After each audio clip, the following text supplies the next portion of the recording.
In reality, I am not a tax attorney, so I can't really answer your question. But for the purpose of this course and this book, we just added CC1 and CC2 and start claiming depreciation only after you start making stuff.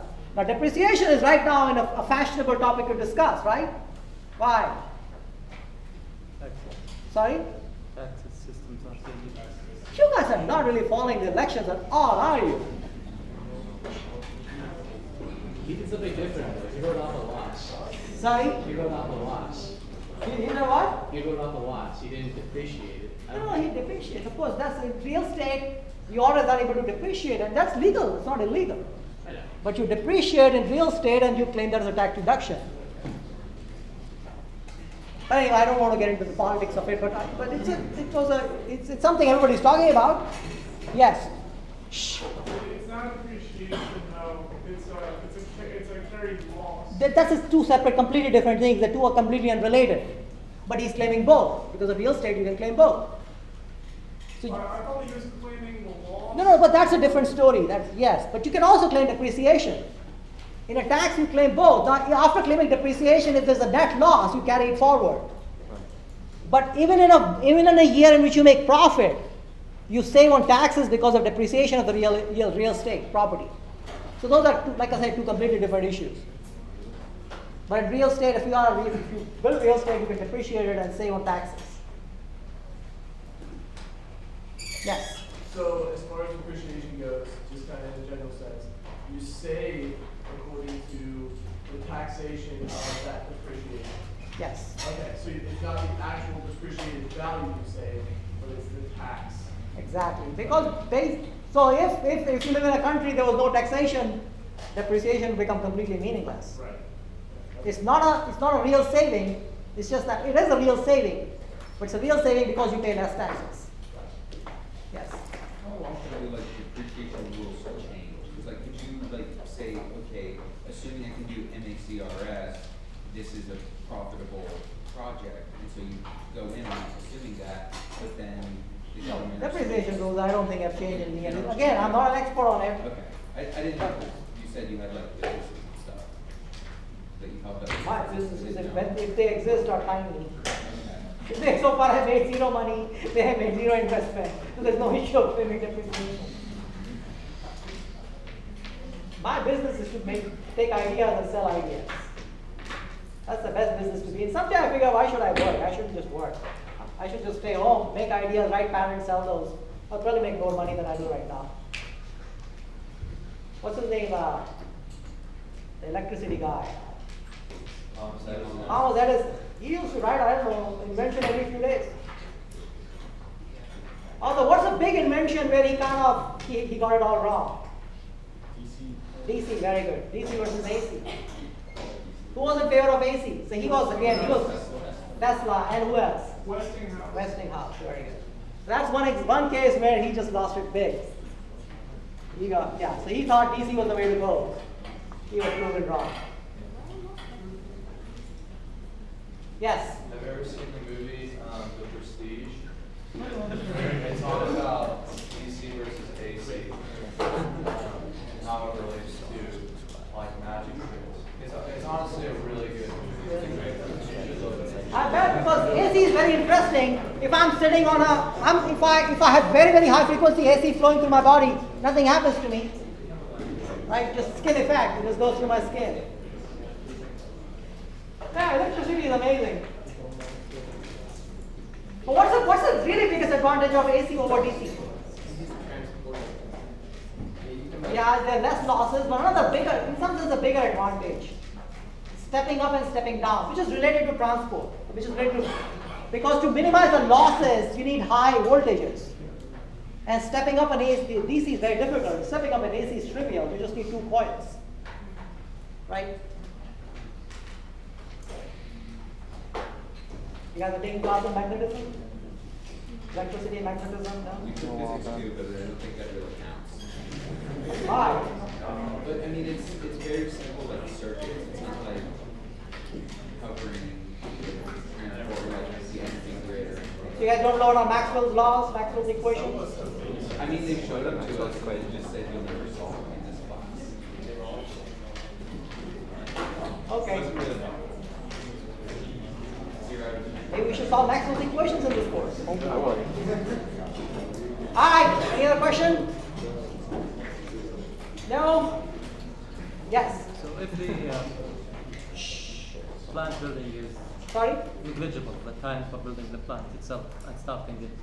Sorry? If the plant building is negligible, the time for building and starting up the plant. So all of L and CC1 and CC2 and WC will be in time 0. Yes. And then CF1 starts at 1. Yeah. Yeah. You still have 2 questions remaining. No? I should give you an IOU. Alright, cool. Life is easy when you understand something, otherwise life is difficult. Stuff is so difficult. Does life get easier the more you understand, or does it get more difficult in life? Philosophically speaking, you can have a discussion after class. I have very, very interesting theories about philosophy. The burden of knowledge. No. Knowledge removes all burden. Because you don't even know what a burden. Once you understand knowledge, you realize there is no burden at all. Yeah. Because you said we covered the land, does that mean It's like, shh. Does that mean what? we just pretend we didn't actually do anything to the land? Well, I mean, no, not really, because we build on it. The assumption we are making is that the value of land does not appreciate. So in some sense, we have to pay interest on it, but when we sell it, we get the same value as we bought it for. Except we put buildings on it and directed it. Right, and in the end, we assume that the value of the land is still there, but the buildings are all worthless. So no Because- demolition costs. Sorry? No demolition costs, something like that. Well, in reality, you're never really going to destroy the building if the plant in 10 years, right? And that's another way of looking at it. Just give me 1 second. So let me ask you a question. So let's say NPV at 10% is turning out to be negative over 10-year analysis. If you do a 15-year analysis, what do you expect to happen to NPV? Sorry? Huh? Less negative? It might be less negative or it might become even positive. If it becomes even more negative, what does that mean? Sorry? That means you're truly losing money. If it becomes less negative, that means you're just making money but at less than 10%. Right? But eventually, even at 10%, if you run it at long enough, eventually NPV will become positive, right? Now that's how we're looking at it. You say, oh well, I should do an analysis of 15 days because the plant life is not 10 years. And yeah, none of the chemical industry's plant life is hopefully 10 years. Right?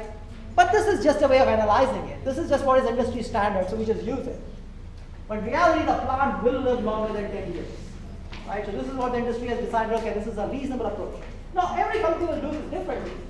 Right? It's also not like, these are not laws of physics. So let's say you turn out to be DCF/OR is 10% or 9%. You may still kind of go back and figure things out, and you may try to say, well, okay, is it okay to just make 10% just for this operation? There might be other benefits. Right? So there's a lot of other consideration that goes into it. But this analysis is really the simplest analysis we can do. Yes? So if you have multiple equipment with different lifetimes, the one you would pick would be the one with the lowest capital cost, is that correct? If you did the Capitalized cost, yes. Capitalized cost. Yeah. So, I know that we calculate 2 different cash flows. Conceptually, why is the second set of cash flows less than the first set? I understand that we're depreciating like our, I guess, Yeah. So you capital. lose the saving. You have to pay more money to who? Government, Uncle Sam. So why are you paying more money as you have technically less capital like over there? No, because Why do you pay more taxes as you're because your deductions are gone. It's like, let's say that you have a kid. So you can actually claim standard deduction for your kid. When the kid turns 18, what happens? And let's say the kid starts working. You lose deduction. You have to pay taxes, more taxes. It's exactly the same situation, right? Yeah? Does that make sense? Okay. Yes. You said earlier that in real estate you can depreciate the land, why do we not depreciate? Not depreciate the land, you depreciate the entire building, the entire property. Okay, but like, so why do we not do anything to the land? Like, I'm not a tax It's very attorney. complex. I'm not a tax attorney. In reality, it might be possible. I'm just doing the simple analysis, but basically it's possible. I didn't know if there was like a simple analysis where they say, like, you know, No, as I'm saying again, I do not claim to be a tax attorney here.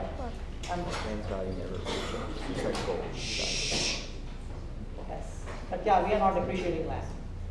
Can you depreciate land? I don't know. We rarely do it.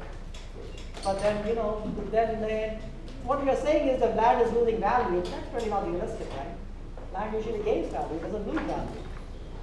So my feeling is that you cannot depreciate the land, you can depreciate the building. well, but does the building actually lose value? Because- Building doesn't, that's why building you can depreciate. Well, but I mean, if you try to resell it, it'll be worth, it won't command as high a price, but you're still making a lot of money off of using it, so is the building and the equipment. Right, and so you'll get a higher value at the end, which is fine. So then why is it depreciating if you're in essence generating more money by using See, it? there are two different questions here, right? One is that, should you assume land can be depreciated at the point of doing the analysis? That's one question. The second question, in real life, should you be allowed to claim depreciation on the land? Those are sort of two different questions.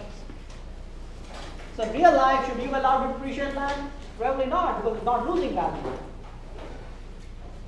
If it's not losing value, why should you be able to depreciate it? But that's what I'm asking is, how exactly is the building or any of the equipment losing value? Because as we've done by this analysis, like, as you operate it longer and longer. Because you assume, and that's the beauty of it, but you're allowed to claim depreciation because then you will sell it, you'll make profit, you have to pay profit, you have to pay tax on the capital gains. Okay. But in reality, you don't. Because what you do is you sell the building, you reinvest in another building, and then you don't have to pay the tax. So that's the way it works. So you save on tax under the assumption that eventually you'll pay higher interest when you sell it and you make more profit. But you still don't because you reinvest the money. That's how you save on taxes in perpetuity. You keep doing it till you die. If you die, depending upon the taxation for the transfer of your money to your children, you may or may not have to pay any